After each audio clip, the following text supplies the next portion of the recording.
চৌকিদার নামকরণ থেকে গ্রাম পুলিশ নামকরণ করা হয়েছে এবং গ্রাম পুলিশ বাহিনী নামে পরিচিত হয়েছে, কিন্তু কোনো পরিবর্তন হয়নি বেতন ভাতা ও চাকরির অবকাঠামো। শুধু বাহিনীর নাম দিয়ে বোকাশোকা গ্রাম পুলিশ সদস্যদের ব্যবহার করছে।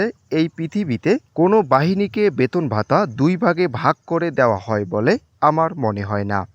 ঈদের ছুটির কারণে গ্রাম পুলিশ সদস্যদের 10 দিন ডিউটি দিয়েছিলেন উপজেলাগুলোতে। ইউনো অফিস থেকে আদেশ এসেছিলেন। এখন বলুন, উপজেলাগুলোতে যারা নাইট গার্ড তারাও ছুটি কাটিয়েছিলেন, কিন্তু গ্রাম পুলিশ ডিউটি করছেন। কিন্তু কেন?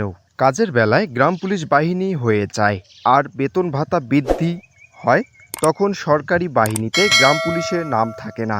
এটা কি দুর্বলের প্রতি অবহেলা নয়? এইখানেই পরিষ্কার বোঝা যাচ্ছে যে গ্রাম পুলিশ বাহিনীকে নাম দিয়ে শুধু ব্যবহার করছে। সরকারি কর্মকর্তারাও চলতে পারছে না এত কম বেতনে, তাই তাদের বেতন ভাতা বৃদ্ধি পেয়েছে। আর গ্রাম পুলিশ সদস্যদের বেতন ভাতা বেশি হয়ে গেছে, তাই বেতন বৃদ্ধি হয় না। এটাই হলো বাংলাদেশ। গ্রাম পুলিশের দুর্দশার কথা চিন্তা করে গ্রাম পুলিশের সকল তথ্যের আপডেট আমি আমার এই ইউটিউব চ্যানেল এবং ফেসবুক পেজের মাধ্যমে তুলে ধরার চেষ্টা করি, এবং কয়েকদিন ধরে ভিডিও না দেওয়ার কিছু কারণ রয়েছে। নানান সমস্যার কারণে কয়েকদিন থেকে নিয়মিত ভিডিও দিতে পারছি না, এবং আমি একটি উদ্যোগ নিয়েছি গ্রাম পুলিশদেরকে নিয়ে।